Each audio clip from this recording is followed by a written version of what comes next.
हाँ तो कक्षा 10वीं के प्यारे भैया बहन, अब हम आगे बढ़ते हैं। ज्यामितीय आकृतियों के अंतर्गत है प्रमेय 9, पाइथागोरस प्रमेय। पाइथागोरस प्रमेय परीक्षा में आता है, बहुत ही महत्वपूर्ण प्रश्न है, प्रमेय है। देखिए, कथन है एक समकोण त्रिभुज में, एक समकोण त्रिभुज ए बी सी में कर्ण का वर्ग, ये कर्ण है, ये 90 अंश है। 90 अंश के सामने वाली भुजा होती है कर्ण, तो ये कर्ण का वर्ग अन्य दो भुजाओं के वर्गों के योग के बराबर होता है। ये है पाइथागोरस प्रमेय। ठीक है, देखिए त्रिभुज ए बी सी, यहाँ पे जो बी है 90 अंश है, 90 अंश के सामने की भुजा कर्ण होती है। ठीक है, उत्पत्ति, हमें एक समकोण त्रिभुज ए बी सी दिया गया है। ये ए बी सी एक समकोण त्रिभुज है, ये 90 अंश है। हमें सिद्ध करना है कर्ण ए सी का वर्ग बराबर ए बी लंब और बी सी आधार के वर्गों के योगफल के बराबर होता है। ए सी वर्ग बराबर ए बी वर्ग धन बी सी का वर्ग। ठीक है, रचना, शीर्ष बी से, ये शीर्ष बी से भुजा ए सी पर, ये भुजा ए सी है, ए सी पर शीर्ष बी से एक लंब खींचे हैं, बी डी लंब खींचा गया है, इसलिए यहां पर बन रहा है 90 अंश। ठीक है, ये रचना हो गई। अब आगे है त्रिभुज A D B, A D B, त्रिभुज ए डी बी को मैंने यहां से निकाल के यहां पे रखे हैं। ठीक है, त्रिभुज ए डी बी को यहां से मैंने निकाल के यहां पे रखा हूं, ये पहला नंबर त्रिभुज, और ये यही त्रिभुज है लंब खींचने के पहले। ये जो आकृति है इसी का आकृति है लंब खींचने के पहले ए बी सी, और ए डी बी को यहां से निकाल के मैंने यहाँ पे इसके अनुसार रखा हूं, क्योंकि यहाँ पे 90 अंश है, इसलिए ये पे 90 अंश, इसके अनुसार मैंने इसको जमाया है। ये कर्ण है, ये आधार है, ये लंब है। ये कर्ण है, एडीबी के लिए ये कर्ण है, ये आधार है और ये लंब है।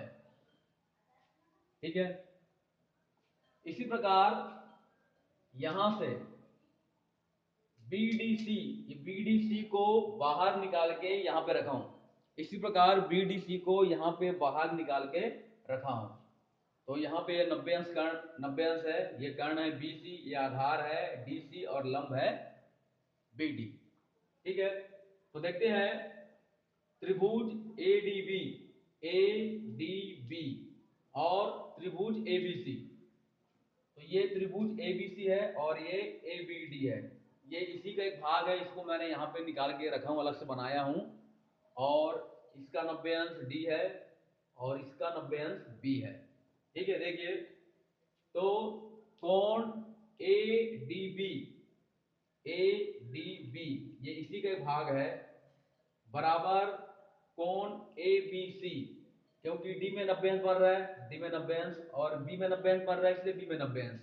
तो दोनों का मान समान है क्योंकि वह समकोण त्रिभुज है, 90 अंश है।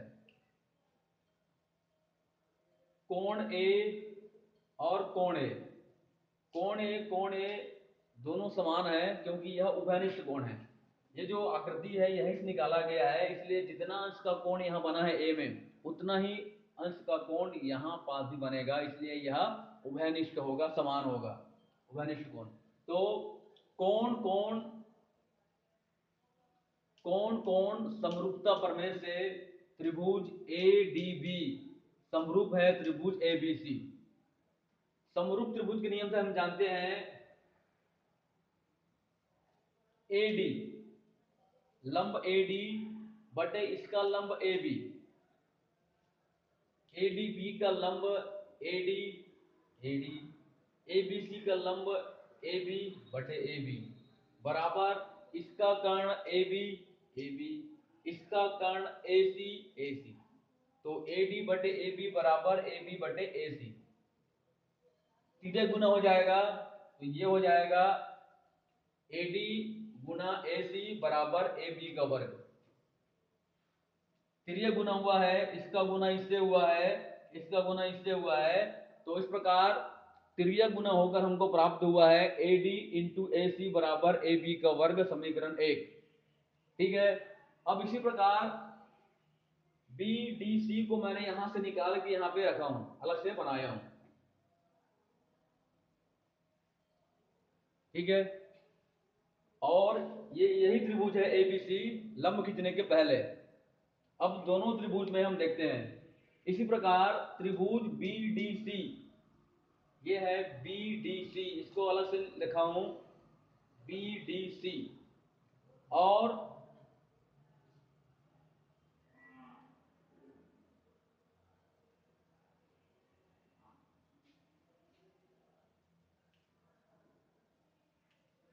ठीक है, इसी प्रकार त्रिभुज BDC व त्रिभुज ABC में, ये BDC है, BDC और ABC। तो देखते हैं कोण BDC और ABC बराबर 90 अंश। BDC 90 अंश, ABC 90 अंश, दोनों में 90 अंश है, इसलिए यह बराबर है। ठीक है। कोण C बराबर कोण C, यह जो त्रिभुज है यहीं से निकाला गया है, इसलिए जो भी मान है इस C का, कोण C का, वही मान इसका भी होगा। इसलिए कोण C उभयनिष्ठ कोण है, बराबर है। इसलिए पुनः कोण कोण समरूपता प्रमेय से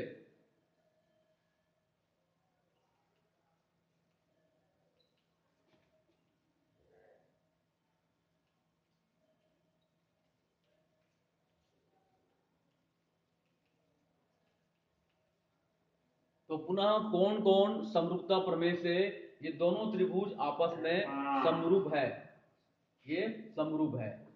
तो समरूप है इसलिए इसका आधार CD, तो इसका आधार BC, तो CD बटे BC, इसका आधार CD, तो इसका आधार BC, फिर इसका कर्ण BC, तो इसका कर्ण AC, BC AC, इसका कर्ण BC, BC, इसका कर्ण AC, तो AC। फिर यहां पर तिर्यक गुना हुआ है, तो ये हो जाएगा CD गुना AC। तिर्यक गुना होगा, तिर्यक गुना हुआ है CD गुना AC बराबर BC यानी BC का वर्ग, समीकरण 2। अब समीकरण 1 और 2 को जोड़ने पर, समीकरण ये 1 है और ये 2 है, दोनों को हम जोड़ रहे हैं, तो जोड़ने पर ये हो जाएगा AD गुना AC धन इसका CD गुना AC बराबर है AB का वर्ग, और इधर है बराबर BC का वर्ग। दोनों समीकरण को हमने जोड़ दिया है। जोड़ने के बाद दोनों में AC कॉमन है, AC बाहर निकाल दिए, ये AC बाहर निकाल दिए, हमको यहां प्राप्त हुआ है AD धन DC। ये CD को मैंने लिखा है DC। ठीक है, CD को मैंने पलट के लिख दिया है DC। ठीक, तो इस प्रकार ये AC कॉमन निकल गया है, और AD धन DC बराबर होता है AC। AD धन DC बराबर AC, तो इसको हमने लिख लिया है AC, और पहले से प्राप्त हुआ AC, तो AC यानी AC का वर्ग बराबर AB का वर्ग धन BC का वर्ग। और हमको यही सिद्ध करना था कि कर्ण का वर्ग उनके अन्य दो भुजाओं के वर्गों के योगफल के बराबर होता है। यही है पाइथागोरस प्रमेय। इसको अच्छे से ध्यान से पढ़िए, समझिए, लिखिए, परीक्षा में आता है, बहुत महत्वपूर्ण है, वेरी वेरी मोस्ट IMP प्रमेय।